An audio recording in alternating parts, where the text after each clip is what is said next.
이번에는요, 민주당 얘기도 한번 들어보도록 하겠습니다. 국민의힘은 국민의힘대로, 민주당은 민주당대로 여러 현안들로 상당히 어려운 시기를 보내고 있는데, 민주당은 송영길 당대표 후보 시절 2021년이죠. 돈봉투를 살포했다는 의혹의 여진이 계속되고 있죠. 이와 관련해서 당시에 주도적인 역할을 한 것으로 알려진 2명의 의원이 민주당을 추가 탈당했습니다. 관련한 영상 살펴보겠습니다. 저는 오늘부로 선당후사의 마음으로 민주당을 탈당하기로 결단을 내렸습니다.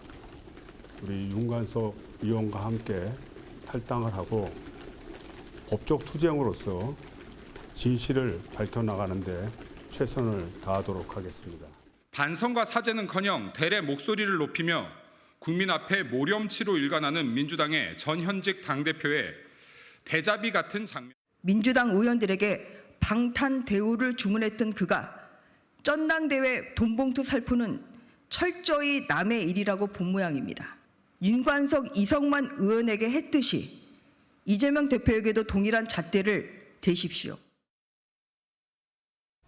네, 민주당은 지난 4월 10일경에 이 돈봉투 의혹 사건이 처음 제기가 됐는데 오늘이 5월 5일이니까 한 달여가 조금 안 됐죠. 그 사이에 송영길 전 대표 프랑스에서 귀국해서 검찰 조사를 받겠다고 했고 2명의 의원 이성만, 윤관석 의원 최근에 당에서 탈당을 선언했습니다.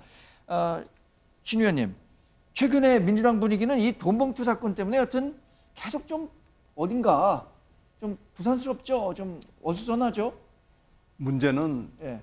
지금 뭐 송영길 전 대표가 귀국해가지고 자진 출두도 하고 지금 이렇게 흘러가고 또 강내구 전 감사 또 흘러가고 있고 예. 지금 탈당하고 그랬잖아요. 근데 이게 한 20곡 정도의 일이 있다고 그런다면 지금 한 2억에 넘어왔을까요? 네. 뭐 산 넘어 산이고 첩첩산중이라는 데 문제가 있는 거죠. 여기서 근데 결정적인 어떤 전기는 어차피 검찰 쪽에서 나올 거지만은요. 당내에서는 박광원 원내대표가 압도적으로 1차 원내대표 선거에서 압승을 한 걸 거예요. 네. 분위기가 좀 바뀐 거죠. 그러니까 지금 소극적인 대응을 하고 뭐 송영길 돌아와줘, 뭐 2 의원들 나온 사람들 좀 나가줘, 뭐 이런 정도 아주 소극적인 그리고 어떤 지연적인 대응만 하고 있었는데 네. 이제 그렇게 가서는 안 된다는 분위기가 있는 거죠. 특히 의원들이 의총에서 이렇게 수수방관하면서 지도부만 쳐다보고 있는 것이 과연 맞느냐라는 어떤 태도, 인식의 전환 같은 것이 지금 있는 거고요.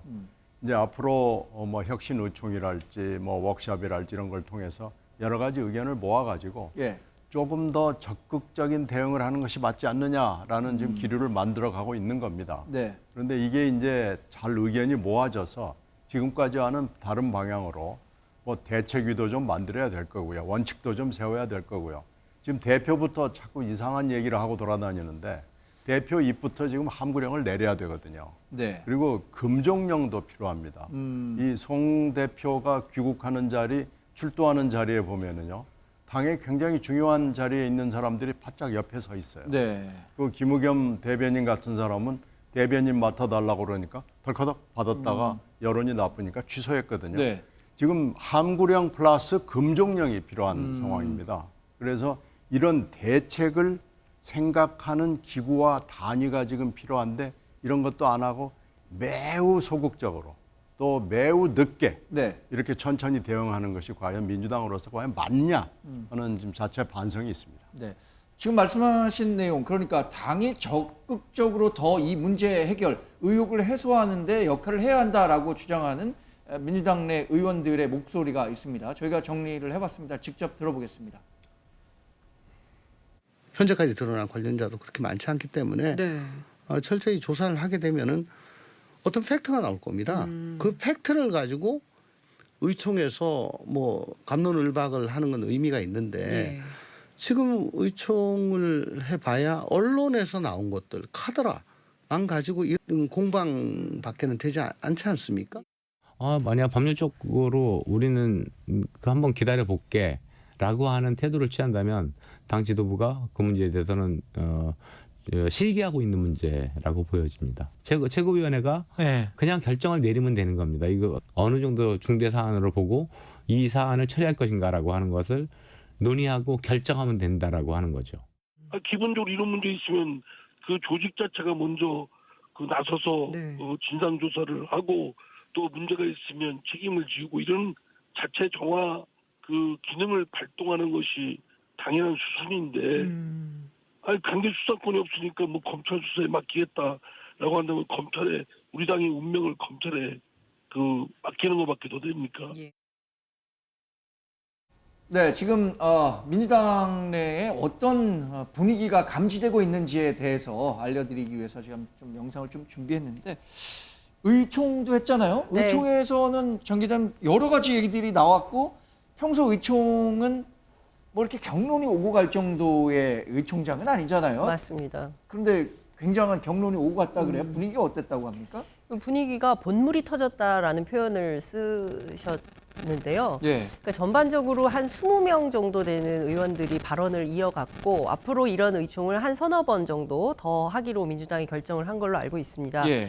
뭐 어떤 의원은 박광원 시대에 우리 민주당이 달라졌어요 이런 표현을 쓰기도 하던데요. 예. 그러니까 지금까지 사실은 그 이재명 대표 들어서고 여러 가지 사법 리스크나 당내 여러 가지 분란이 있을 때 사실 보고는 길게 했지만 토론은 별로 없었다. 그런데 박광원 대표 되고 첫 번째로 있었던 의총장에서 의원들이 그야말로 본물 터지듯이 우리 당이 이렇게 가서는 안 되고 혁신 의제를 가지고 얘기를 해야 되고 총선을 앞두고 국민의힘하고 혁신 경쟁을 세게 해야 된다라는 얘기를 굉장히 많이 했다는 겁니다. 이제 네. 그 중에서 핵심 중에 하나가 바로 돈봉투 사건 예. 관련인데요. 이 돈봉투 사건에 대해서는 조사기구를 당장 띄우자라는 중진 의원들의 요구도 있었지만 또 일부의 의원들 같은 경우에는 표현이 어떨지 모르겠지만 어쨌든 쓰레기차 지나가면 그 다음에 또 다른 차가 올 수 있기 때문에 예. 자칫 잘못해서 진상조사위원회 꾸리고 막 조사를 했는데 검찰에서 더 큰 건이 터졌을 때 그게 방어가 되겠냐. 네. 그렇지 않을 경우에 어떻게 할 것인가에 대한 어떤 정무적 판단과 감각이 매우 절실한 때인데 그냥 즉자적으로 일단 기구만 띄우고 무책임한 방식으로 가서는 경쟁력이 없다라고 판단을 하는 것 같고요. 네. 내부 분위기는 어쨌든 돈봉투 문제 포함해서 뭐 대의원제 폐지 등등 그야말로 전당대회에서 벌어졌던 여러 가지 문제적 이슈들에 대해서 하나하나 다 해결해 나가는 방안을 의원들이 좀 만들어 나가야 되겠다라는 얘기를 했다고 합니다. 네. 신 의원님, 그런데 이 윤관석, 이성만 의원이 탈당하기 전에요.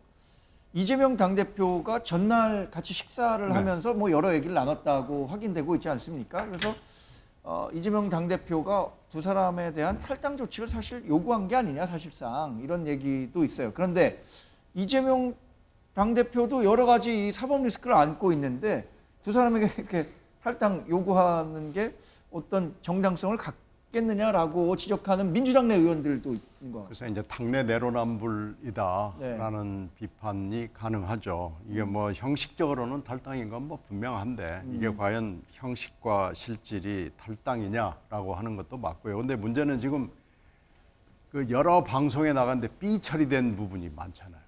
뭐 실명 네, 네, 의원들. 네. 예. 삐 처리된 의원이 이제 돈을 건넸다고 보이는 의원들인데 그 삐 처리된 의원 숫자도 상당합니다. 네. 근데 거기다가 플러스 알파가 또 나올 수도 있고요. 그러니까 이게 지금 1파로 이게 끝나가는 게 아니고 2파가 있고 또 다른 3파, 4파가 있을 수도 있기 때문에 이게 지금 짐작이 안 되는 거예요. 예. 그러니까 이제 이런 얘기가 나오는데요. 그럼에도 불구하고 뭔가 좀 대책을 논의하고 기초적인 사실관계를 파악하고 원칙을 세워나가고 하는 것을 생각하는 미리 생각해 두는 이런 기구는 단위는 필요하지 않느냐라는 게 의원들의 상당 숫자의 의원들의 생각이죠. 네. 그래서 이 지금 탈당인지 출당인지 뭐 분명치가 않은 이 두 의원의 처리가 아까 말씀드린 대로 20개가 있다면 네. 지금 한 2억 개 넘어온 겁니다. 그러니까 이게 지금 산 넘어 산이기 때문에 네. 이 두려움이 의원들 사이에 있는 거죠. 그 두려움이 이번에 박광원 원내대표의 압도적인 1차 투표 승리로 나타났다고 보입니다. 네. 지금 말씀하신 삐 처리된 의원들, 그러니까 돈을 받았을 것으로 의심을 사고 있는 의원들, 저희 MBN 단독 취재 결과를 말씀드리면 7명의 현역 의원 또 1명의 광역단체장이 포함되어 있다라고까지 저희가 보도를 해드린 적이 있습니다. 윤희석 대변인님, 그 강래구 감사 있잖아요. 감사협회장. 그분이 이제 검찰에서 구속영장을 청구했는데 기각됐었어서 이거 뭐 수사에서 뭐 어떤 좀 브레이크가 한번 걸린 거 아니냐 이렇게 평가를 했고 민주당에서도 그 기각된 걸 두고 상당히 봐라 기각됐지 않냐 이거 검찰이 무리하게 수사하고 있다라는 여론이 있었는데 이번에 다시 청구했단 말이에요. 어떻게 예상하십니까? 이제 얼마 후면 결과가 나올 것 같은데. 이제 법원이 어떤 이유로 해서 이제 기각을 했느냐 보면은 뭐 증거인멸의 우려 또는 도주 우려 이런 거를 들지 않습니까? 검찰에서 어쨌든 더 보완을 해서 다시 재청구를 했죠. 네. 근데 여기서 나온 이제 강래구 감사의 그 얘기가 좀 흥미롭습니다. 본인은 그 돈을 달라고 하는 이정근 전 사무부총장에게 농담조로 한 얘기다. 본인과 관련 녹취에 대해서 이제 그런 얘기를 했잖아요. 네. 이 사안이 이 농담 하나로 막을 사안이 아니라고 저는 봐요. 예. 녹취가 3만 개가 있고 그중에 한 2,000개, 3,000개 정도가 이 사건과 관련됐다고 하는데 이것을 방어하는 논리가 그 농담으로 한 얘기라는 정도밖에 안 된다면은 예. 저는 이것은 검찰에서 상당히 많은 증거를 갖고 재청구를 했다는 어떤 반증으로 보인다 이렇게 생각을 하고 그 농담으로 했느냐 안 했느냐 여부에 대해서 좀 보니까 그 상황을 보면 돼요. 이 진지하게 얘기했느냐 아니면 정말로 그냥 농담조로 한 얘기인 건가 이 상황을 봐야 되는데 분명히 그 돈을 주는 방법에 대해서 이정근 전 사무총장이 물어봤고 거기에 대해서 강래구라는 분이 나름의 어떤 노하우를 가르쳐주는 그런 상황이었단 말이죠. 네. 이게 농담이 아니라는 걸 정확히 아실 테니 이번 이제 재청구된 영장의 기각 여부 이것을 보면은 어느 정도 이 법원의 판단이 어떻게 흘러갈지를 짐작할 수 있으리라 봅니다. 네. 최근에 이재명 당대표, 민주당 당대표, 뭐 뉴스에 워낙 중심에 있다 보니까 많은 기자들의 질문을 받게 마련이죠. 그런데 여러 가지 장면들 중에 좀 특이한 점들이 포착돼서 많은 사람들의 관심을 사고 있습니다. 최근 이재명 당대표와 기자들이 나눴던 대화 어떤 식으로 요약해 볼 수 있는지 저희가 준비한 화면이 있습니다. 한번 살펴보겠습니다. 김연아 의원은 어떻게 돼가고 있어요? 몰라요? 우리 박순자 의원 수사는 어떻게 돼갑니까? 관심이 없으신가 보군요.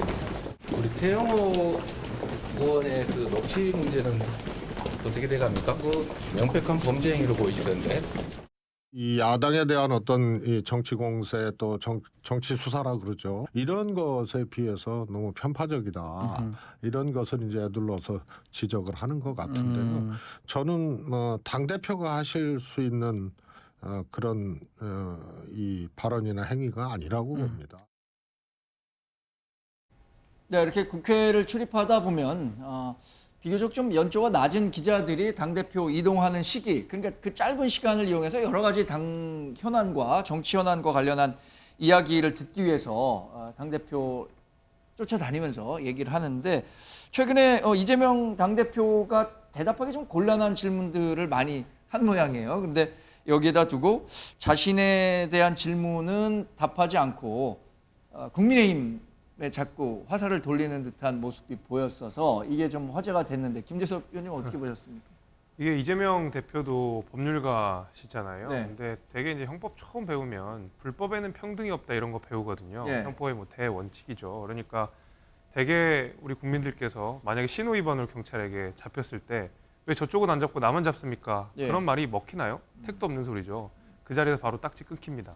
그 얘기는 뭐냐면 저쪽이 잘못하든 안 하든 내 잘못은 내 잘못이라는 얘기인 거거든요. 네. 그래서 이재명 대표가 법률가로서 그것을 누구보다 잘 아실 텐데 저렇게 국민의힘도 보십시오, 뭐 누구도 보십시오라고 하는 것은 그냥 그 어떤 민주당을 향한 이 돈봉투 의혹을 감당할 만한 어떤 정치적 역량이 부족한 것을 스스로 자임하는 것이라고 저는 생각합니다. 네. 오늘 또 이 갤럽 여론조사를 보게 되면은 상당히 민주당의 지지율이 좀 빠지는 것을 볼 수가 있거든요. 네. 그 낙폭이 굉장히 큽니다. 그 낙폭이 큰데 이것은 단순히 어떤 돈봉투 의혹만으로는 설명할 수가 없는 것이거든요. 왜냐하면 돈봉투 의혹은 그전부터 꾸준하게 있었어요.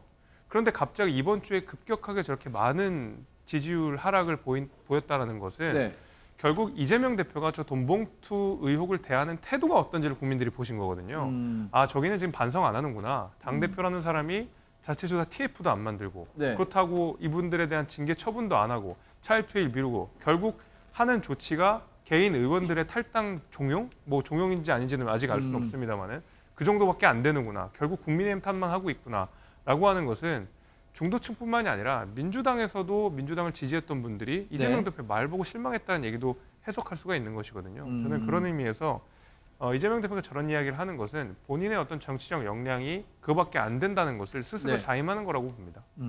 장 기자님, 사실 오늘 그 갤럽 여론조사가 나오기 전까지만 하더라도 뭐 리얼미터 자료나 이런 걸 보면 민주당이 지금 돈봉투 의혹이라는 대형 악재에도 불구하고 상당히 그 지지율 면에서는 어느 정도 버티는 모습을 보였단 말이에요. 근데 오늘 그 갤럽 나온 자료를 보면 낙폭이 굉장히 컸어요. 김재섭 의원님은 이걸 어떻게 처리하는 과정에 대한 평가를 국민들이 하고 있다라고 얘기를 했는데 장 의원님은 어떻게 평가하셨습니까? 일단 전체적으로 보면 국민의힘하고 민주당하고 포인트 차이는 3%포인트 차이입니다. 그러니까 그 국민의힘이 35%고 민주당이 32%고요. 낙폭이 큰 것은 서울이에요. 서울에서 국민의힘이 38%고 민주당이 28%. 그러니까 10%포인트 차이가 납니다. 그렇지만 그 밖에 인천, 경기 그리고 뭐 대구, 경북, TK, PK는 거의 비슷한 거고요. 뭐 물론 이제 광주, 전라에서는 당연히 큰 폭으로 민주당이 앞서고 있는 상황입니다. 저는 그 이재명 대표의 특유의 어떤 반문 화법이 낳은 비호감적 요소도 작용했을 수 있겠다라는 생각은 좀 듭니다. 앞서 말씀 주신 대로 자당의 문제에 대해서 자숙하고 겸손한 태도로 우리 당의 문제를 우리가 어떻게 극복하겠다라는 대안을 제시하기보다는 상대당을 공격하면서 오히려 저 사람들도 잘못인데 왜 우리만 가지고 탓하느냐라고 하는 것은 문제적 화법이라고 지적을 할 수 있을 것 같고요. 별도로 송영길 전 대표와 관련해서 송영길 전 대표는 법률적으로 좀 다퉈볼 만한 여지가 많이 있다고 좀 생각을 하는 것 같고요. 무엇보다 이번 사건의 전체 검찰 수사 과정에서 피의 사실 공표에 해당할 수 있는 언론의 보도들, 예컨대 녹취록이 나오고 뭐 이런 것들의 녹음 파일이 나온 이런 대목에 대해서는 이정근 사무부총장도 그렇고 역고소를 하지 않았습니까? 뭐 이런 등등을 볼 때 뭐 출국 정보가 새어 나간다든가 뭐 이런 것들은 어찌 보자면 불법으로 취득한 정보가 되어서 결국 재판 과정에서 이것이 기소 불가 상황에 이를 수 있다라는 판단도 민주당 내부에서는 좀 하고 있는 것 같습니다. 증거 부족 때문에 그렇죠. 증거 능력 부족 때문에 그렇죠. 그렇기 때문에 이것은 법원에서 좀 다퉈볼 만한 사안이기도 하다라는 판단도 깔려 있어서 여러 가지 판단 속에서 민주당은 좀 대응을 하고 있지만 정서적으로 그런 어떤 화법 때문에 국민들께서 조금 좋은 점수를 특히 수도권 서울에서 좋은 점수를 못 받은 것이 아닌가 싶습니다. 사실 수도권과 서울에서는 뭐 민주당이 워낙 조금 더 국민의힘보다는 앞서는 그 여론조사 결과를 볼 때가 많은데 지금 말씀하신 것처럼 서울에서 10%포인트 차이로 국민의힘이 이겼다는 건 굉장히 놀라운 소식이네요. 저희가 뭐 마냥 좋아할 일은 아닌데요. 어쨌든 적어도 이 수도권 민심이라는 것이 이렇게 이슈마다 잘 변한다. 그리고 굉장히 냉철한 평가를 한다. 이렇게 저희가 받아들여야 할 걸로 보입니다. 방금 이제 법적인 문제를 장윤성 기자님께서 말씀하셨는데 이 법적으로 방어해야 되는 입장에서는 충분히 그런 생각을 할 수가 있겠습니다. 그런데 국민들은 그런 법적인 것보다는 어떻게 당에서 대처하느냐, 그리고 어떻게 당 수뇌부에서 대응을 하느냐 이런 것을 중점적으로 보시지 않겠습니까? 늘 국민들이 보는 기준은 제가 판단할 때 이렇습니다. 상대당의 일에 대해서 비난하듯이 비슷한 일이 자당에서 일어났을 때 똑같이 하느냐 그 부분을 아마 보실 것 같아요. 만약에 국민의힘 관련 의원들에 대해서 이런 문제가 있었다면 민주당에서 이렇게 했을까? 그것을 본다면 국민들께서 판단하시는 기준에 대해서 훨씬 더 쉽게 이해하시리라 생각합니다. 그게 사실 뭐 정치권에서 괜히 회자가 되는 게 아니죠. 내로남불이라는 말이 뭐 1990년대 박기태 당시 대변인이었나요? 그분이 만들어낸 조어라고 하는데 여튼 그 민주당은 최근에 박광원 의원이 새로운 원내대표로 선출이 되고요. 대통령실에서도 윤석열 대통령이 이재명 당대표는 그동안 만나지 않았지만 새로 원내대표가 선출됐으니까 만날 용의가 있다 이렇게 얘기를 했는데 박광원 원내대표는 당대표를 만나는 게 우선이다라는 입장을 밝힌 것으로 확인이 되고 있습니다. 신경민 의원님은 박광원 의원님과는 뭐 MBC 네. 선후배 출신으로 잘 아실 테고 이번 답변 그러니까 나보다 당대표를 먼저 만나라라는 건 좀 뭐 겸양의 표현인가요? 아니면 어떤 그 평소 나온 스타일이라고 해야 될까요? 이재명 대표의 의중도 있을 거고요. 당 안의 분위기도 있을 텐데요. 지금 윤석열 1년 동안에 이재명 대표를 여러 번 만날 기회가 있었고 만나야만 되는 상황이 있었는데도 불구하고 못 만났는지 안 만났는지 뭐 하여튼 안 만난 거 아니겠어요? 네. 그리고 왜 안 만났는지도 지금 국민들이 다 알잖아요. 네. 이유까지도 다 분명한데 이런 상황에서 박 원내대표가 그 초청을 받아들이는 것은 불가합니다. 그리고 지금 이재명 대표가 약간 말을 바꿨어요. 그래서 만나는 것을 괴념치 않는다라는 표현을 했는데 네. 혹시 이재명 대표가 괜찮다. 무조건 만나라. 네. 라고 해도 지금 가기가 쉽지 않습니다. 그런데 괴념치 않는다라는 굉장히 이렇게 둘러 여러 가지 조건을 앞에 붙여놓고 했기 네. 때문에 박 원내대표가 그래요. 만납시다. 이렇게 못합니다. 네. 지금 박광원 대표의 이 얘기는 본인의 성정이기도 하지만 당내의 분위기도 그렇고요. 대표와의 관계도 그렇고 그래서 지금 현재로서는 이 만남 자체가 이런 조건이 계속 지속된다면 불가능하다고 봅니다. 네. 장 기자님 뭐 네. 발언 기회를 좀 얻으시겠다고 네. 하셨는데 네. 사실 그 정치권이든 아니면 기업이든 어떤 조직에서 1인자가 있는데 2인자가 이렇게 어떤 그 처신하는 게 굉장히 어렵잖아요, 사실. 뭐 규율되는 측면이 있긴 하죠. 네. 그런데 이제 제가 오늘 관련해서 취재를 했는데요. 이제 송기현 원내 수석이 이 문제와 관련해서 굉장히 난감해하면서 네.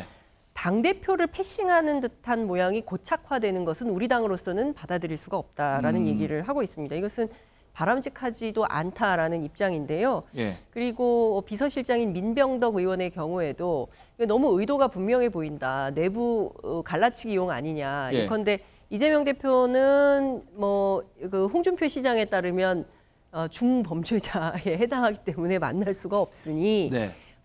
박광원 원내대표라도 만나주겠다라는 태도인데 네. 이런 방식의 정치에 민주당이 동의하고 끌려다닐 수는 없는 노릇 아니냐라는 입장을 밝히고 있고요. 정무적으로도 내부적으로 옳지 않은 것이 이렇게 되면 즉각적으로 소위 얘기하는 개혁의 딸들 그리고 친 이재명계에서의 반발이 당연히 생길 것이고 결과적으로 박광원 원내대표가 민주당의 당대표 얼굴을 대신하는 방식으로까지 진전될 수 있기 때문에 네. 그렇게 정치를 하는 것은 우리로서는 받아들일 수 없다라는 입장을 피력하고 있었습니다.